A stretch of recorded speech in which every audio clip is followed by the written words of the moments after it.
Hello, friends, and welcome to another episode of Booked. I'm Saffron Asteria, and I'm joined today by Michael Parks. How you doing? I'm great, and you? I'm good, thank you. I nearly called you by your Twitter handle, which is hilarious to me. I always remember it if I'm going to tag you and stuff. I like Michael Parks. I like pickle marks too. It's good. Thank you so much for coming on the show today. I feel like this is a long time coming because you do so much for the writing community, and we've sort of worked together on a couple of little things. But it's nice to actually sit down and have a conversation with you. So Yeah, I'm looking forward to getting to know you better. So before I start prattling on with random questions, could you tell us a bit about yourself and what you do? yeah, of course. So I'm Michael Parks, the author. And as you saw in the intro, I have written Cheryl, which is like a tragic comedy type thing. It's like suspense, thriller, mystery, but Mhm. more has so heavy on the tragic comedy. Some people think it's young adult. Don't let children read that. No, no, definitely not. So yeah. Although I do have a kids book too, so that's Mhm. fun. Gnomes and Knights is great. It's 10 rhyming stories, and then kind of like it's like a longer fairy tale. Mhm. The fairy tale is broken up into 4 sections because it's kind of like meant to be read to a child. I love Mhm. bedtime reading type thing. Yeah. So it has rhyming and it's fun. It's kind of like fantasy. It's Mhm. quite popular. And then I just got published in the Ottawa Exhumed anthology. So Well I done. write horror too. And there's a couple free to read ones on my blog. There's Mhm. Eternity and there's Portraits. Mhm. But now Lookalikes is actually published in the anthology that comes out in March, I believe. I think they're doing the print run the 7th and 8th of March. That's So exciting. that's by Broken Keys Publishing. Mhm. And Lookalikes, because I kept the publishing rights, it's just available as an ebook now on my Mhm. Buy Me a Coffee page. So it's like $1. So Ooh. Lookalikes is now for sale as well on Buy Me a Coffee or as part of that anthology. Wow. And then in addition to my writing, which is more like horror based right now, and a lot of anthologies, Mhm. I'm still writing short stories for another anthology of local authors this time, Mhm. which are affiliated with the St. Lawrence Writers Festival, which we'll probably get into in the next interview. Mhm. And then in addition to that, I interview authors on my blog every Monday, Friday, Mhm. which I'm just happy to do. Got like I think it's like 200. Wow. It was like 150 something posted and it's like Mhm. 50 something scheduled. Always need more. I am booked until like September, but Mhm. always That's need more. awesome. So anyone listening, please contact if you'd like one. Um, yeah, author interviews, that's Mhm. writing. Oh, love painting, love nature. Mhm. Sometimes freelance, but with the way like the algorithms are now, I just don't really actively advertise that. I don't really know if Yeah. I can have the same returns on investment I used to be able to provide. Yeah. Yeah, so yeah, that's me.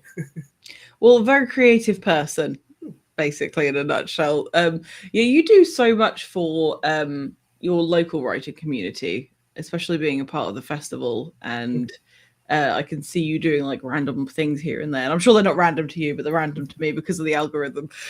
So I'd love to start talking about your published works. So I started reading Cheryl the other day, and it's so funny. It's really funny. I don't know if this is a really good comp or not, but it's like reading Desperate Housewives, the Real Housewives show mixed with Rick and Morty. It's never been compared to Rick and Morty, but it has been compared to the other ones.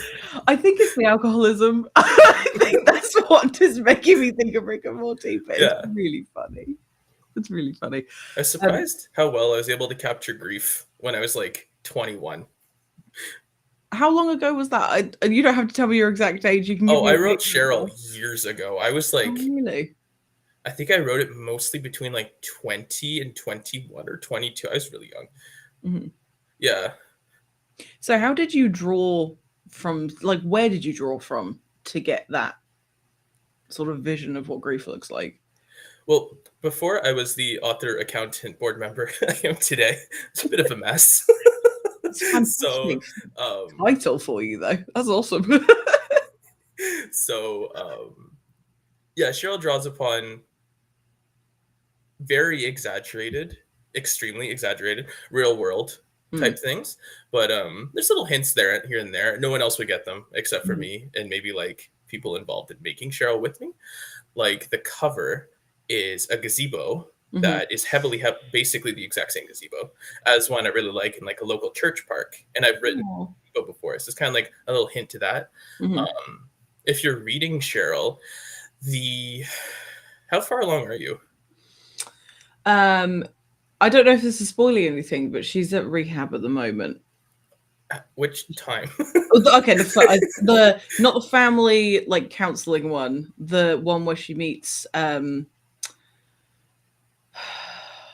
want to call her Samantha, but it's not. Is it Sonata? Is it Santana or Thank Claudia? you, Santana. Yes, I was like Sonata, not Frank Sinatra. Okay, so that's the second of three, I think. Okay, so have you seen She's rough. the She's having a bad time. I get it's realistic. um, so do you know the park in Cheryl Mhm, and how it's described? How it's mhm. nice brickwork and like Oh, rambling, all lots of trees and stuff. Again, the church gardens. And oh, that's then nice. Matilda is not fiction. Matilda's basically like two people I used to know. Hold it. Used to. I can You see why used to. used to. Yeah. Well, She's a one current, hot mess. one used to. But yeah, like Matilda's barely fiction. Uh-huh. Um, yeah, there's I would say Cheryl's based on me, but not quite. Oh, Not really. okay. I don't know if Are a you little okay? I don't know if a little bit of me got into her when I was writing her, but Uh-huh. I'm trying to think of what else was in there. Is it I don't know. more It's like her sense of humor? hmm? That is, you say that a bit of you got into Cheryl. Is it like her sense of humor, or are you very troubled as an individual? Not anymore. Okay, I'm glad to hear that. No, Cheryl was pretty cathartic. I kind of Mhm. just threw a bunch. I would say I threw a bunch of feelings in there and threw away the key, and it was like fine forever. Yeah. um, yeah, Cheryl. Sure, yeah. That was my first book. It's a very different tone from all the rest, I think, because Interesting. from there it was like, well, Gnomes and Knights happened right after, because it's like, Mm. well, you publish your first book and you're like 22, right? So it's like, whoa, cool. So it's like I'm gonna do it again, and when you're all hopped up on good feeling, and because like creativity is largely emotional, so Mhm. it's kind of like how I poured bad feeling into Shara, I'm pouring good feeling into Gnomes, and it really shows. Gnomes That's is so nice. cute. Um, Oh. and again, little bits of just my life are thrown in there that people wouldn't catch. Like Mhm. the cover is like basically like the inverse of like my grandparents' backyard, because I actually finished writing it there. Oh, that's Yeah. nice. Um, and I don't know, just always wanted to write a kid's book. And I Mhm. thought rhyming's fun. I always loved Dr. Seuss and like Shel Mhm. Silverstein. So I was like, I got to put some of that into the world. And then I just like gnomes as a concept. Gnomes as little creatures are brilliant. They're very Yeah, cute. they're all I think. magical and fantastical, and you can really kind of Mhm. have a lot of fun with that. Mhm. So it was actually inspired by looking at a really good tree one day, which wasn't an oak tree. A lot of Mhm. people think it's the tree on the cover. It was a pine Mhm. tree. Okay. There's a house on the corner in the neighborhood. Actually, it has like it's like a teal pine. It's kind of droopy at the top. It has like a little Mhm. decorative fence around it, and then behind it, there's a very nice garden. Mhm. So I guess it kind of came from that. Oh, that's really nice. How whimsical. Oh yeah, Gnomes is adorable.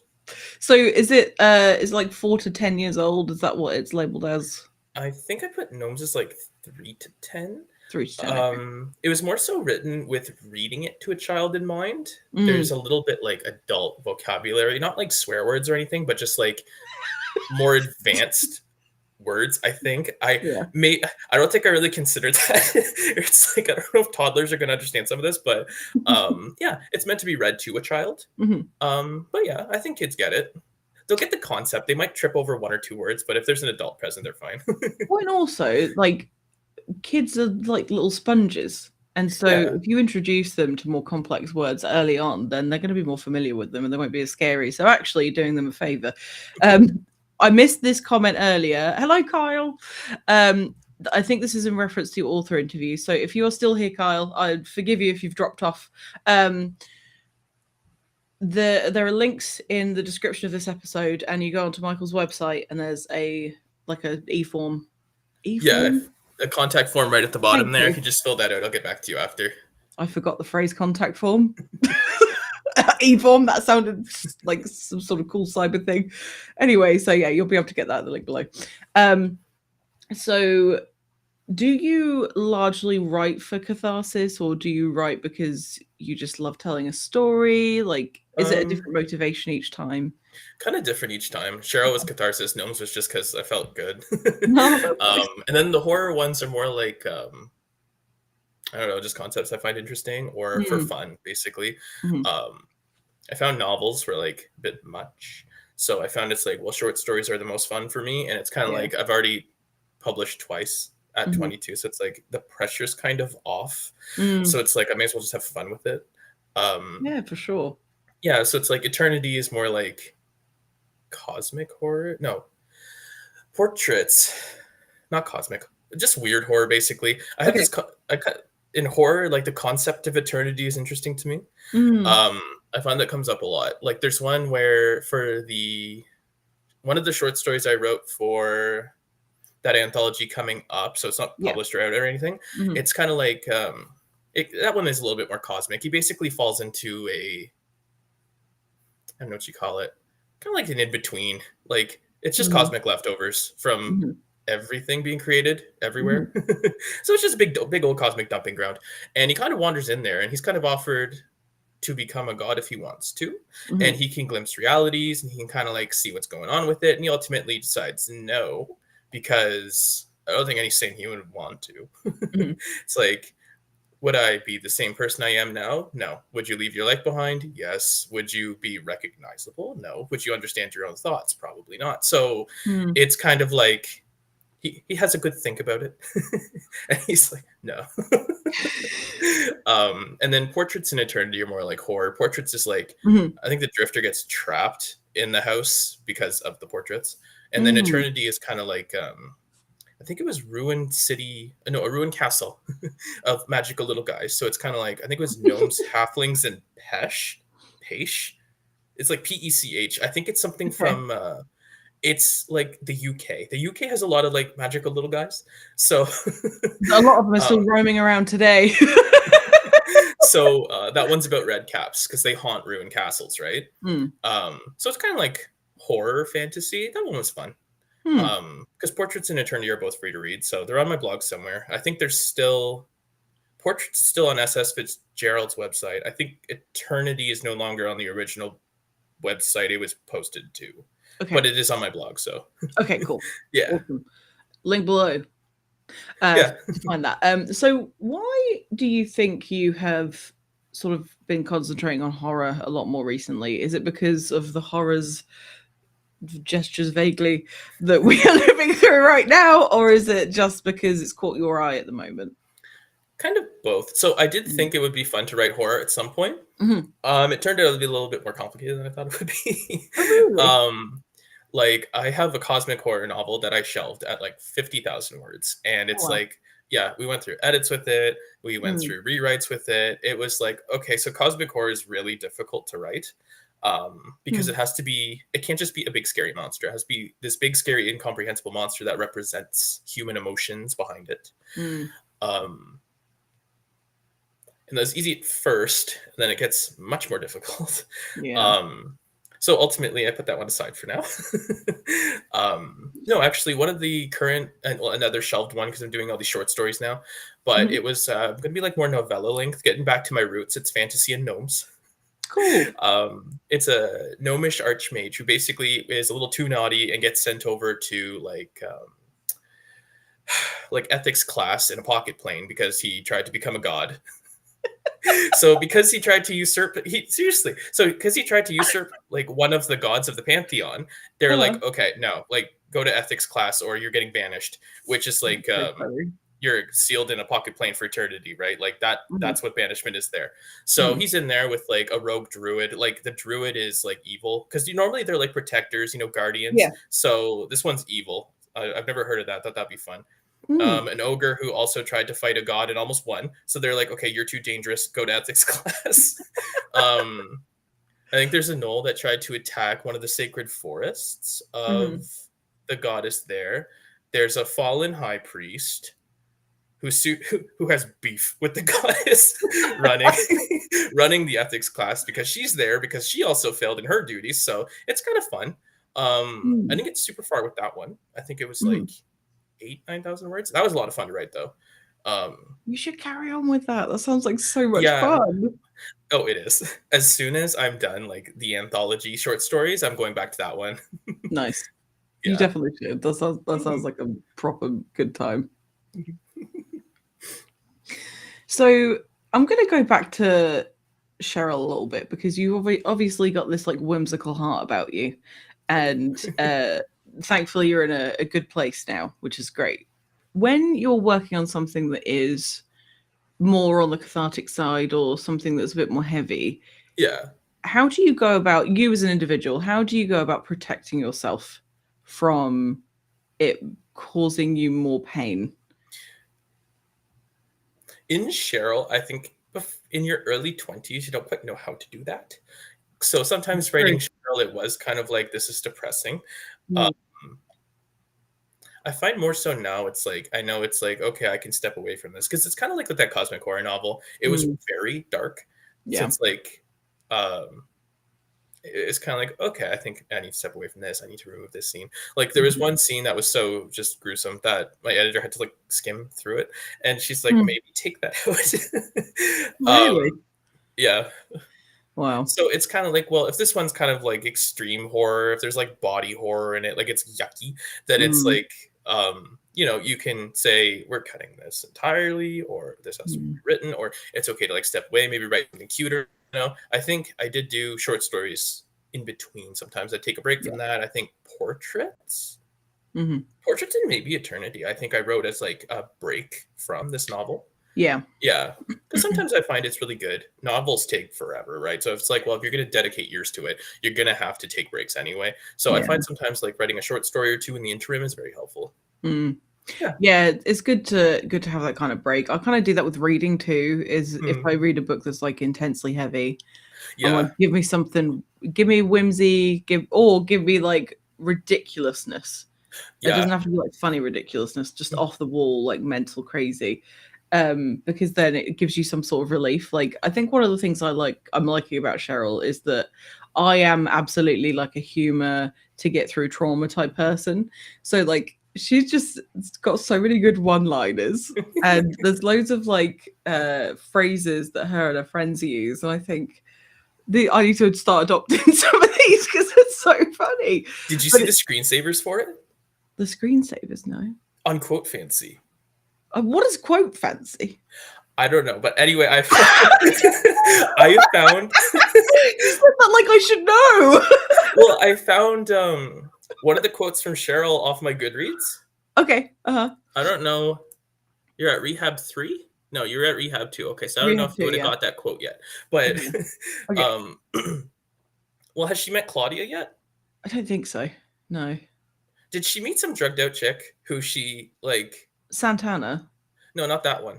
Oh, that's the one that we've just met, and she's gonna. I know she's gonna cause trouble. I can tell. There's a minor character, and she says this to them, but I'm not sure if you're there or not. It's perhaps you should leave before I catch the alphabet of hepatitis you no doubt carry. That's so hilarious.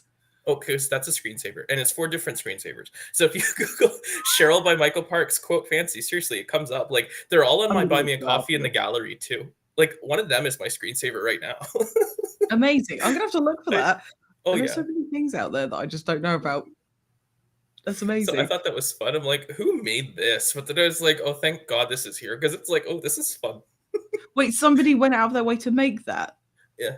I don't know who, because there's 4 of them, and I don't think the username is public, or there is no username. I don't know. I think 2 of them have 2 likes and 2 of them have 1 like. I don't know if they're super popular, but yeah, like one is my screensaver right now. I think all 4 are on the gallery of my Buy Me a Coffee page. And yeah, I don't know. I love them.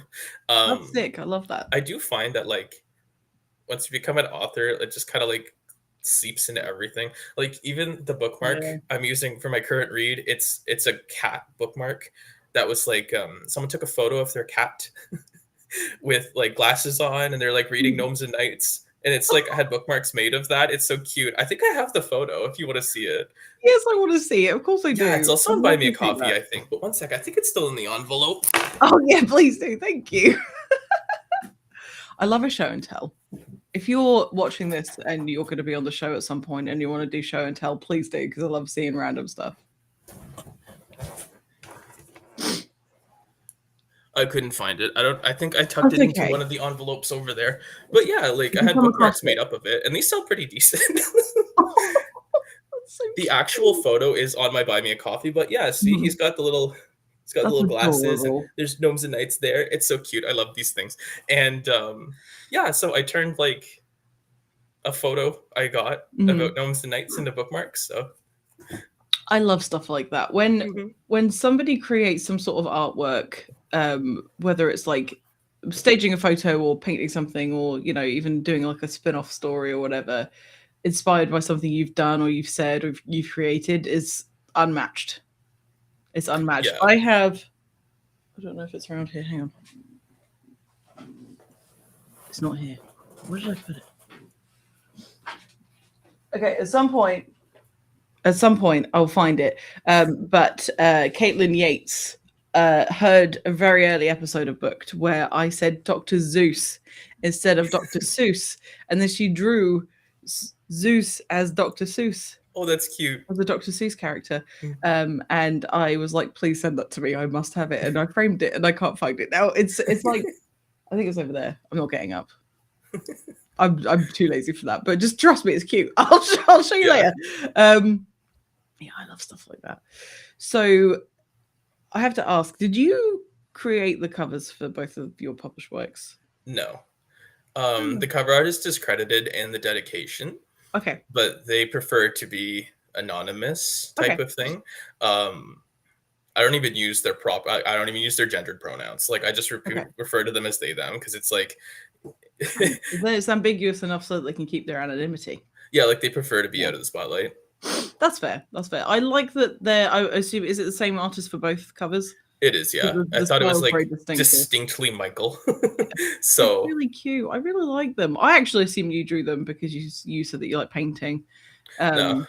Yeah, I really like them. They're really sweet. Especially gnomes. It fits so well. There's a little gnome under the tree, and they love to put in like a little detail. So I'll be like, how it works is I'll be like, it has to include this like front and center, and then I just let them have complete creative license otherwise. So for Cheryl, it's like the gazebo, because the gazebo in Cheryl is it's a really important plot point. Like symbolic, yeah. But the spilled wine bottle on the stones, like the stonework in front, that was their idea. Those shrubs that kind of like obscure above the railings, that is based on the actual gazebo in the park in real life. And they specifically wanted to add that in, and so, and then for gnomes it was like the tree has to be front and center because again, major plot points. But little gnome taking a nap under the tree, and like little like garden ornaments and all that was all them. Nice. That's pretty cool.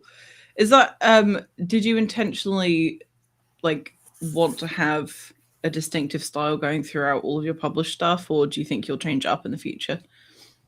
I usually just use the same cover artist. The only thing that differs is lookalikes. Was a cover I made myself in Canva, just because it's not technically like an Amazon published book type thing. Like it's published in an anthology, so the anthology has its own cover art. And then the version I'm selling is just an ebook. So it's like, it's in Canva. It says like lookalikes by Michael Parks, has some like fun background, like creepy eyes type thing. But I wouldn't say that's like official cover art. It's more like, it's just an image, kind of like placeholder type thing. Cause it's not Amazon. It's Buy Me a Coffee. It's like, this is lookalikes. Here's the story. It's, but yeah, I would prefer to keep the same style across all works. That's why I love that cover artist, because it's like uniquely them. And also like uniquely me in my books. So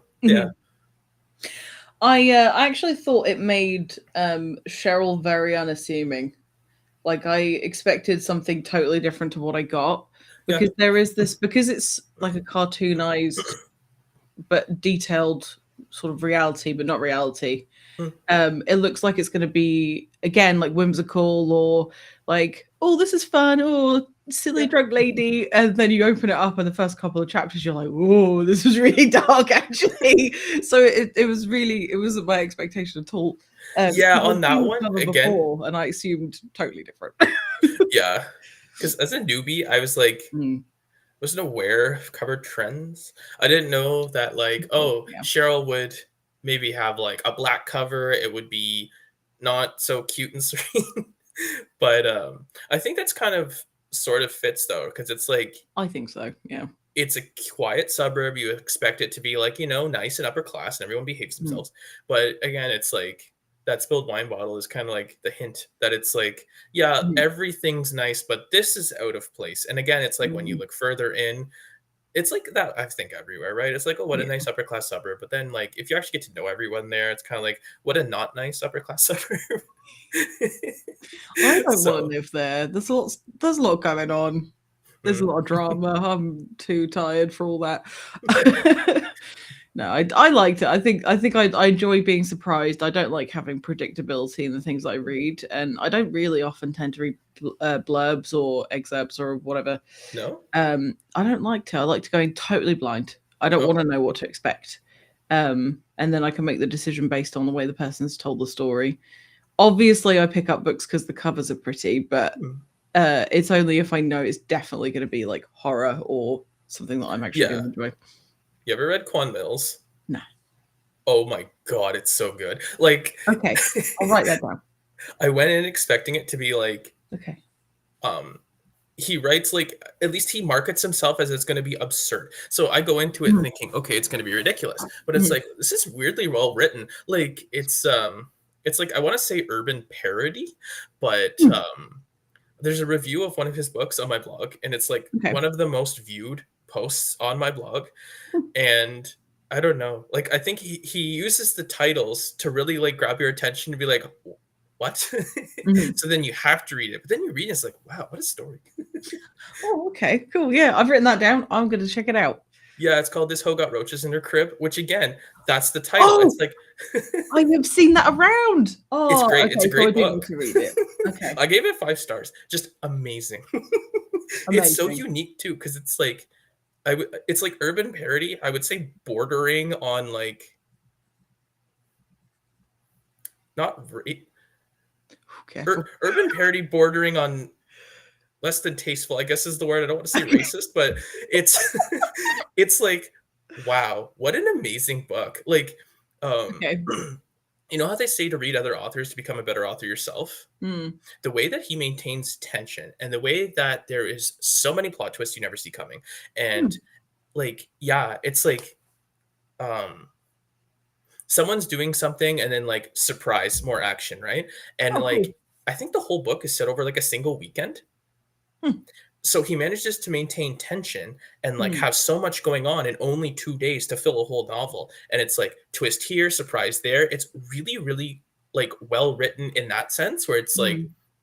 maintain tension, maintain like surprises. It's like wow, like mm, Cool.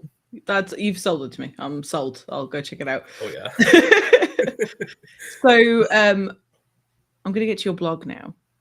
So you have a ton of stuff on there. Like you've I do. obviously been working very, very hard. When did this start? Like when did you first start going, I'm gonna let people see what I'm thinking? I think it was around. I think the first post on there from 2024 around May. Oh wow. Um, Not that long ago. I was expecting or it is to it be like 7 2023? years or something. I don't know. This is your blog. I don't know. I didn't check. I'm trying to think. It's been a year or two, no, 2-ish years. Okay. Mhm. I just remember at first it was kind of like a placeholder. Mhm. I think it was someone. There was someone who contacted me, and it wasn't a scam for once. And I was Mhm. like, okay, interesting, and that's why it's memorable. Uh, Mhm. oh, self-published man, right? So that was a new website at the time. I forget Mhm. what's happened with it. But they're like, hey, can we feature you? I'm like, yeah, sure. I noticed he had Buy Me a Coffee. And Mhm. I was like, oh, okay, like this looks fun. And kind of like, how a business has to continuously innovate and keep trying new things, right? So does like an artist and author, you have to keep Mhm. innovating as well. So I was For like, sure. well, I have to have an email list, or I have to have a blog. It has to be one or the other or both, Mhm. but like I have to do one of them at least. Mhm. And I thought blog would be better for, Mhm. SEO. It's easy, not easier, but like more fun, Mhm. because I can kind of be like, I feel like writing about this short piece on it, put it up. Mhm. Um, so I started going with it because, yeah, so at first it was a placeholder. It was more like, I'm going to come back to this later. Because I Mhm. think when I first set one up, I was still in university. So it would have been 2024 or Okay. 2023. Yeah. I don't know. I remember for a very long time, it was like maybe like 6, 9, maybe over a year. It was just blank. Oh, Because really? I do remember that like some people donated anyway. And Buy Me Okay. a Coffee like flagged it because there's nothing on there, and I had to explain it's like, no, I'm not doing like anything illegal. It's just because it's there. That's funny. um, and then I started to fill it out. So I think it's like share, not Cheryl, portraits, eternity, just like some Mm. guest post stuff I did, and Mhm. then I was kind of like, I started doing a couple author interviews just because I was like, why does not okay, so a lot of authors will have a blog or they will have a YouTube channel or something. I don't Mhm. understand why they don't all offer author interviews and they don't all do book reviews, Mm. because Okay. isn't it a great way to network with okay, like you can network with other authors, right? Mhm. Like I've had it where it's like they invite me to their podcast because I interviewed them. Or they're like, I'll do a guest post because I interviewed them. Right. So if Yeah. you have hundreds of people who have a good experience with you, Mhm. who may be able to share their own things with you. I don't understand. Again, I don't get why everyone doesn't do this, because it sort of runs itself after a point, right? Like I have to Mhm. schedule them, I have to proof them, whatever. But it's like the benefits are massive. The Mhm. time commitment isn't that bad. I think it's Yeah. like 5 to 7 minutes an interview type thing. Mhm. So it's like I don't get why it's not more popular. Yeah. But yeah, I saw that. I saw that that was a need, that Mhm. everyone wants an author interview, but no one offers them. Mhm. So again, because I have an accounting degree, I think it's like I saw that and I was like, I can slip in there. Um, I love that.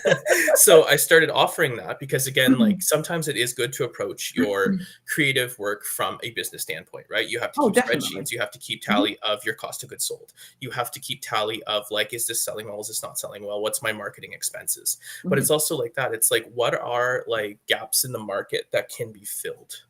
And this was one. And Mhm. I was like, okay. So I started doing them, and then they were like runaway popular because no one offers this. Mhm. So, oh, but on that though, there is a blog post somewhere on my blog that it's like, besides me, here's 3 other websites that offer free author interviews. That's awesome. I think it's Book Goodies, something. Oh, Book Goodies, Awesome Gang, and like mybook.net or something. Cool. Yeah. But anyway, yeah. So I saw there's a gap here, Mhm. and I can fill that gap. And then it's like the satellite benefits are, I've been invited to podcasts because of these interviews. I've gotten Mhm. guest posts because of these interviews. I've been allowed to guest post because of these interviews. And also, I do get paid for it. So I charge nothing. I will never Mhm. charge anyone anything. Some people ask that. They're like, how much? I'm like, what do you mean, how much? Like, what? Oh, that's so nice. So it's like, no, no, no. To participate is free. You're the Mhm. author, you are the product, right? Yeah. So I'm hosting you, you get free visibility, but like because of the sheer amount of traffic that's Mhm. brought in by like, I think it's 3 times a week posts. Mhm. Sometimes people are just like, here's some money. So it's like, Mm. plus also I'm an author. So it's like, you know, oh, while I'm here, I'm going to read his other posts. Some of them are about me and my books. Oh, Mhm. while I'm here, I'm going to check out his website, which has redirect pages. Yeah. Or, oh, like I'm a family member of an author, I'm going to donate. I'm going to follow him. I'm going to like the Mhm. benefits. Like I don't, again, don't get why everyone doesn't do this. But then if um, everyone did it, it wouldn't be special anymore. yeah, I guess so. But like, I don't know. I saw a gap in the market. Good for you. Like Yeah. that's awesome. And then I was also kind of like, well, for SEO purposes, for Mm. like discoverability, because you can't really rely on social media whatsoever anymore. Nope.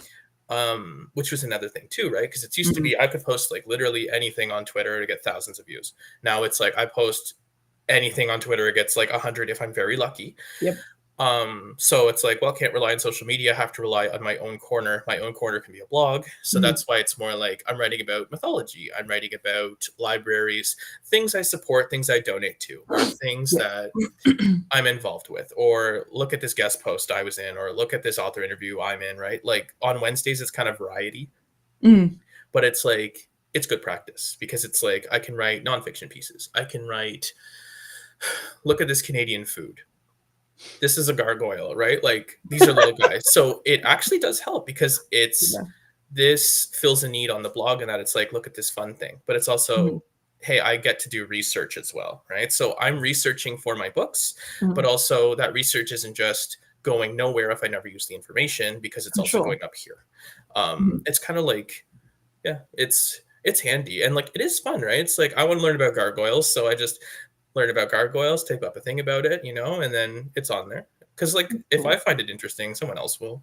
Oh, for Um, sure. Yeah. yeah, so I think it's fun where it's like because as an author, I think you're also an entertainer, right? But you Mm. don't necessarily want to have everything monetized, right? It's like, hey, if you want to enjoy my writing, you have to buy a book. Yeah. You might want to let people sample like nonfiction pieces or free short stories, right? Like, Mhm. because yeah, you want to entertain. So it's like, look at these author interviews, look at these book reviews, look at these fun pieces, right? Because like, Mhm. I think it's healthy also to not monetize absolutely everything you do. Yeah. Yeah, like I think it's good for you to not do that. I think it's Like I important that never, you don't, because then people will just view, like, we're creative people because we're creative people. That's just yeah, how we're made up. Like that's what our brain chemistry does. That's what we enjoy. That's what mhm, excites us. Because there's not a lot of people can make a success in the grand scheme of things, percentage wise. yeah, Like there aren't a lot of writers that can like retire off of just writing. It's a rare privilege to be able to do that. yeah, So if you monetize everything, there was something that an author said, I think it was JD Sanderson, who I interviewed a little while ago, and he said that made the sort of observation that because of the world that we have today, we're now monetizing our hobbies just to get by. And that is yeah, one of the most depressing things I've ever heard. That is so deeply sad. But if you yeah, can see a way of being able to provide a service of entertainment to people, and then they have the option of being able to, donate or buy your coffee or whatever the thing is, they're doing it because they enjoy it and they want to give something back to you.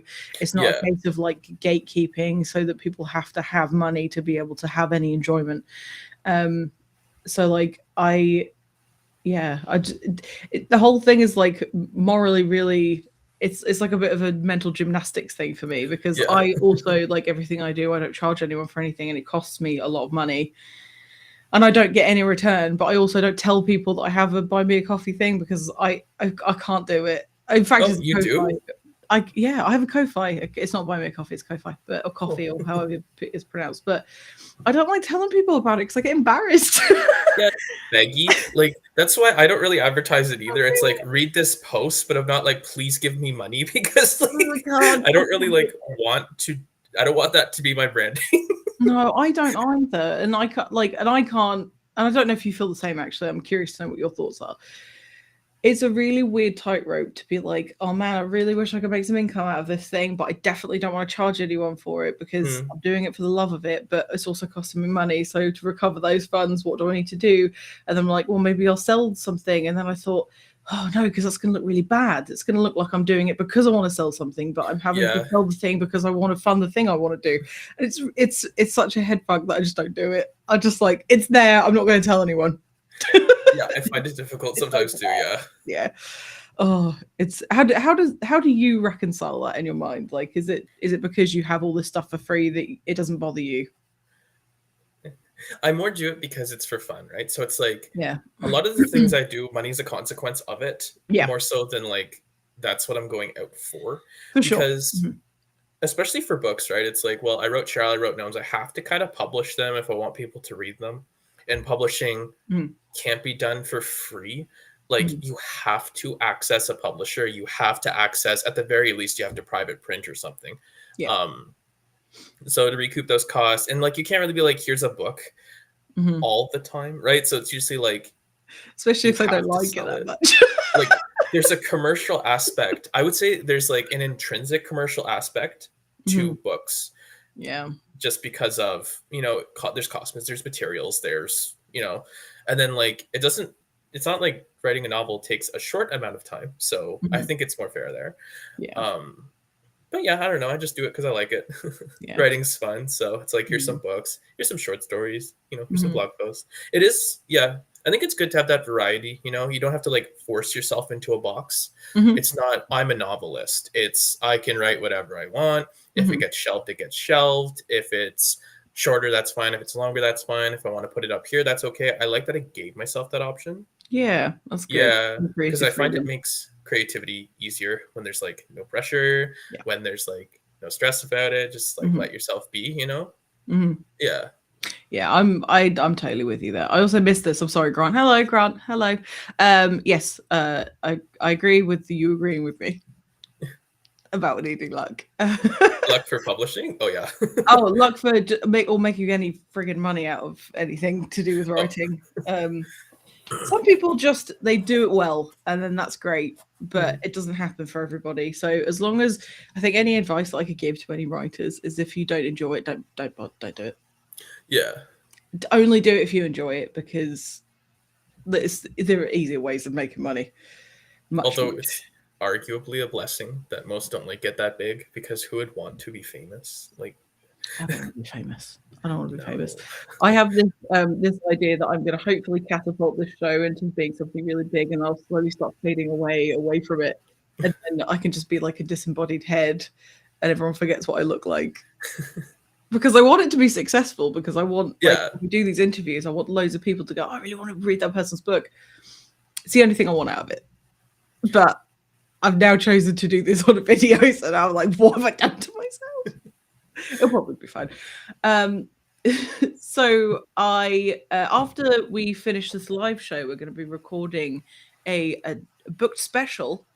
That's what I'm going to label it as, booked special, about the St. Lawrence Writers Festival. But just to give everybody a bit of a teaser, could you give us a bit of an overview of what the festival is and where they can find information about it? And I'll put up a little QR code as well.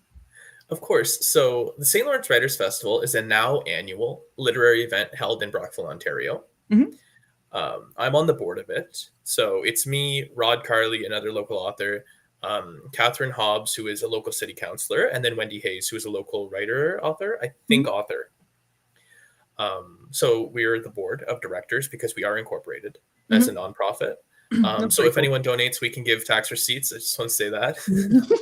uh, and then we have a larger committee. So there's a writers group in Brockville that's invite only, that most of the members are also part of the St. Lawrence Writers Festival. So it's put together by, the city, local Mhm. authors and stuff. And we want to basically bring like more of a literary theme to Brockville. Brockville used to be a literary hub. We're trying to bring that back. Oh, I believe really? that was a That's thing more cool. in the 70s and 80s from what I hear. Mhm. So far before my time. But Brockville used to be known as a literary hub. I guess they had festivals. I guess they had Mhm. publishers, and we don't have either one of those now. So Mhm. this is now annual. The last one was held, it's the 7th, 8th, and 9th of September 2025. It was a massive success. That's awesome. We did have very large Canadian authors, though. Obviously, like we had Mhm. Linwood Barkley and Ali Hassan. So with the large authors we were able to bring in, with Brockville's a cute town, right? Like we have very luxury accommodations in Tall Ships, which is like a luxury condominium building that also has an aquarium, that also used to have a restaurant. Mhm. So we have luxury accommodations. So that's where most of the authors were put. But Mhm. also it's to bring in tourism. It's to bring in, yeah, tourism. Like I can't really get into it because it's like long and boring, but there are there's like back end documents that it's like, this is a stated goal, this is the stated benefits, this is what we're Mhm. aiming for. It's like there's an economic component to the city as a whole. Yeah. The scope's pretty large. That's But awesome. Mhm. for most people, right, it's like authors, readers getting together. And Mhm. again, massive turnout. Brockville's a really small town. I think it's Mhm. 22,000 people. We Oh had wow, hundreds and hundreds of people coming through for these events, which for Brockville's a massive turnout. that's cool. Um, yeah, everyone enjoyed themselves. I was there. I was there selling books and my Oh, cute little great. bookmarks there. Oh. Um, and then, yeah, just because I was there, I ended up on the committee. Mhm. And again, they're trying to workshop it because they just started, right? This is our second Mhm. annual. So we did some things really, really, really well the first year. And then there's some things they want to improve on. It's not like we completely like messed up or anything, but Mhm. just now that we know, it's like, oh, we can improve on this. And I mean, it's mostly small things like pointing out where the refreshments are, workshopping some other things, swapping out genres, Mhm. more of a romantasy focus this year. I think it was a horror cruise last year, and this year it's Cool. like a love boat type thing. Oh, Yeah, so cute. we're putting more of a focus on romantasy just because for marketability. Yeah, for sure. It's That's what's incredibly popular. popular. Yeah. Like, so yeah, the St. Lawrence Writers Festival is it's definitely super interesting. Yeah, if you can go to it, I recommend it. It's They have very lots. far away from me. Yeah, but I'm they in have a lot Texas. of panels. Yeah, there's so many panels, so many authors. Mm. So they'll talk about poetry, they'll talk about the writing journey. It's a lot of things. Mm. Um, and then obviously there's so many local authors there, It's Mhm. like, oh my God, like I know this one. You wrote a book and she has a pen name because she has a family and people are so Mhm. weird. So her Amazing. name is her real name isn't her pen name is Jean Forrest, and she Okay. wrote The Princess and the Peach. And I was like, oh my God, I know you from like somewhere else. And Cool. yeah, it's kind of fun. And then like there's other authors coming in, and it's not just authors either. Like, Mhm. this TV show Forget About It? No? Should I? It's What is it? incredibly, incredibly popular in Canada and for some reason the Philippines. That's so random. The writer, well, one of the writers for that show was there. He was dating one of Oh. the authors, and I was like, "Oh my God, what?" And it was so cool. So Who's there's new with random stuff I've not heard of? yeah, so it's I would say anything creative, artsy. Mhm. Like if anyone watching this is like in Ontario and you're into creative artsy, it's a really great place to be because we had like Terry Fallis and Rod Carley, Linwood Barkley, like we had famous authors there. Mm. And oh yeah, it was great. Like, and we're always looking to improve, obviously, and we are Mhm. continuously improving. We have like weekly meetings now. Oh, great. So yeah, it's a great literary festival. I can only really give an overview. We'll get into details in the next one, but Mhm. oh yeah, it's definitely worth it. It's a great thing to have for the town, and Mhm. everyone just loves it. Amazing. And I Yeah. know that if you go to the website, so the link should be in the description if you're watching this now or later. And also, if you can scan the QR code, that'll take you there. But on the website, I think you can sign up to a newsletter for updates. Mhm. I think there's like a like a mailing list that you can sign up to. So there's not like a ton of information about this year's one because I think you've only just sort of recovered from the last one because it was last September, so that's not that long ago. Yeah. So I imagine there's lots of like winding down and like reflection and like, okay, so actually, what are we going to do and what do we want to achieve out of this next one? Yeah, it's So currently under construction, the website, I believe. yeah, um, But it is there. mhm, And again, donations are welcome. We mhm, are a nonprofit group, so we can give a tax receipt. mhm. Um, but also, like, we're a nonprofit group. We kind of need the funding. Like, Oh, um, we do get some from the city, but we're mhm. not swimming in money. A lot of people think, oh, you're a nonprofit, you're government backed. Yeah, like not really though. So it's like Yeah, no. it's like if you want to donate to a great cause, please do. Mhm. Because again, we need all the donations we can get. Um, yeah, because like support a great cause. Yeah, creativity, man. We need to encourage it and not let it float away. Oh yeah, it's great. It's just an overall wonderful festival. It sounds it. I'm really gutted that I'm so far away. Maybe I'll Yeah, find myself there in September. We'll find out. It's you just have an interview very with Ron and Rod later, right? I do, yeah. So I have one with I can't remember which one is which because they both have three-letter names and there's only Yeah, one letter difference between them. But I have one next Thursday, but it's a recording, and the other one is like a couple of weeks after that. yeah, because So that'll be fun. I think there's a good dozen or so interviews that I set up for the board. That's cool. Yeah, because we Looking got to forward get the word out. to it. We did manage to decently though. Like, in the first interview was with Matt's random ramblings there. I watched it. Um, Yeah, yeah, that was fun. creative James Media. Apparently, they had a Canadian author, and she knew about it. That's She was cool. in like the general area of Brockville though. So, but Mhm. it's like, okay, good, we're reaching people. That's great. That's Yeah, great.